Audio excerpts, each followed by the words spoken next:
Hello, BookTube. I'm Peg, the Book Prize Addict, and believe it or not, I am not reading any books on any book prize lists right now. And I know there are a lot of them out there.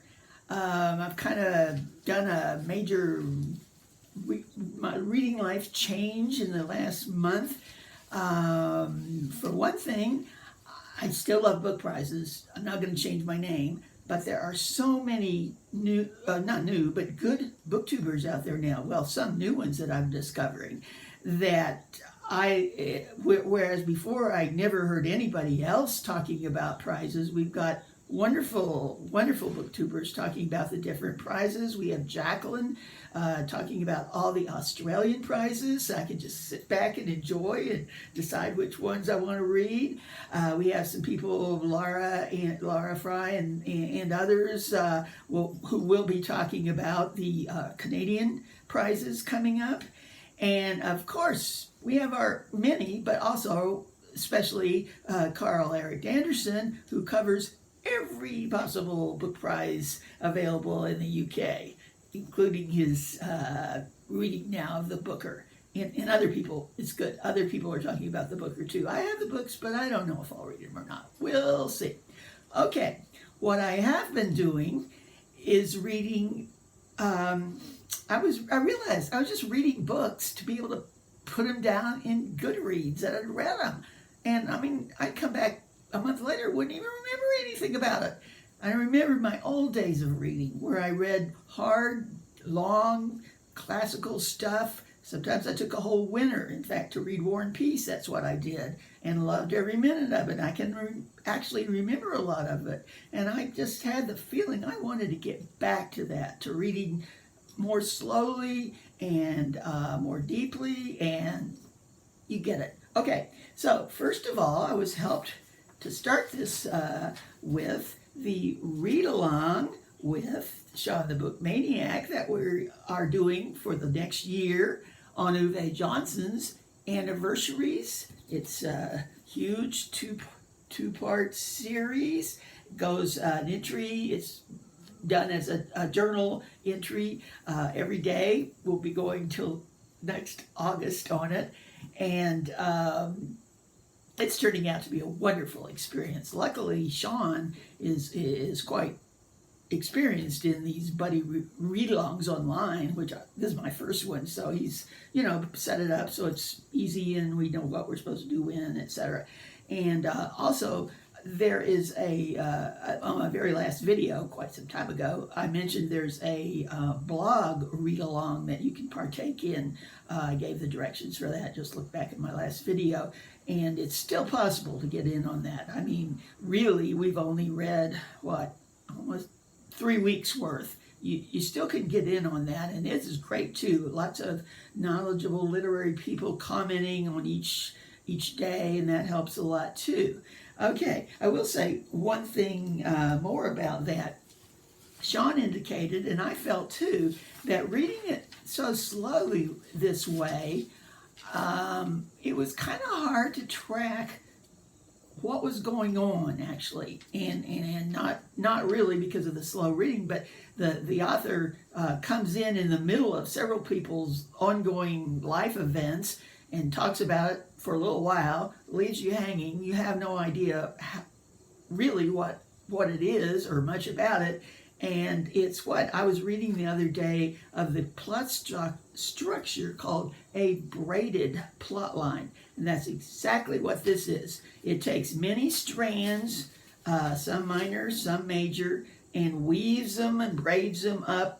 And we get a little of each time. And it's rather disconcerting because it's not a continuing plot and you don't really know much about what's happened yet, though now that we're reading more and the same threads are coming up more, it's getting easier because you do have some history with it, but still kind of confusing. And I came up with this idea to distinguish the different plots each day and what was happening.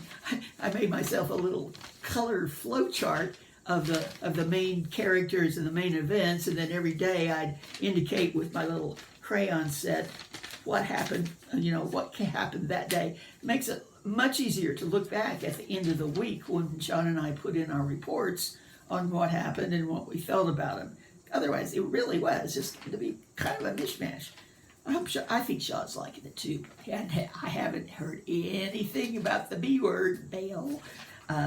Okay, so there's two other books that I'm reading in this long, slow method, and will be for some time, and so I'll share those with you.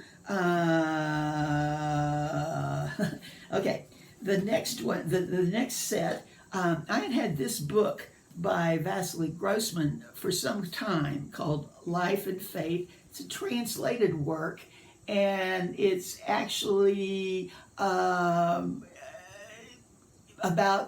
from the Russian perspective of World War II.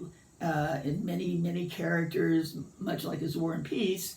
And in fact, it's who said it. I can't read who said it, but it's arguably the greatest Russian novel of the 20th century. And of course, it compares to War and Peace. But anyway, I hadn't been wanting to read it sometime, but you know, it's not on the book prize list, so I really didn't want to spend the time starting it.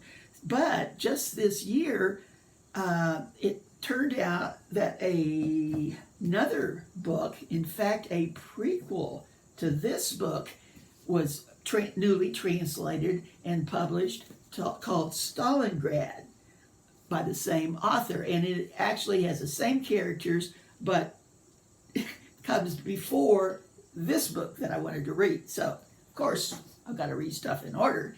I took a look at this Stalingrad, and I feel very fortunate. I've learned through BookTube how much more meaningful it is when you're reading something kind of hard and challenging to talk to other people about it. And because I live near the D.C. area, I can get down to Politics and Prose, their main big independent bookstore there, and they have various literary classes, they're called, through the months that you can attend, and there is going to be one in November, a 4-series class on the reading and discussion, I suppose the professor's teaching it, on Stalingrad. So I've signed up for that, but I'm trying to finish my first reading of it before then, and maybe then read it again with the class as we do it. It's, again, many characters, like Russian novels always have, and lots going on,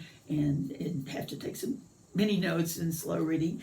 And as I said, if I finish this, or when I finish this, either this month or after the class on it, I will then feel prepared to read through the huge Life and Fate, which I've always wanted to, the second one. So you can see that's going to take up at least the rest of the year. Okay, and thirdly, the other book, I guess you could say series I am reading, I had picked up this book 20 years ago almost and read it, called Wolf Solent by John Cowper Powys. I'd never heard of it. I really haven't heard of it since, but it really stuck in my mind as being unusual. This was published in 1929, and his works has been compared to Shakespeare, Thomas Hardy, and D.H. Lawrence. And even then, I was a pretty unsophisticated reader by then, but I could see this was a many-layered text. It had a mythic quality almost overlying it. It takes place in a small town in England, small village. A man comes to town, and the story told in somewhat what do you call it? We just blab out your thoughts as you go. Stream of consciousness, somewhat written in that. Lots of nature writing. Just a real vibe to it that I never forgot and always enjoyed. And 20 years later, I've never heard anybody mention it. But I was able to get a new copy and decided, I try it again. And it's turning out just the same way. And I have some of the words to describe the the structure, the way it's done, and plus there's some reviews on it on Goodreads, which have been invaluable to me. And guess what? I never wanted to just read one of a series. Come to find out, it is the first in a 4-part series. I think it's roughly a series. I think it actually deals with different characters, but I'm sure it'll still have the wonderful style and writing that I love so much, and I'm not sure, I'll figure out before I read them. These are in order, but I'm not sure which is which.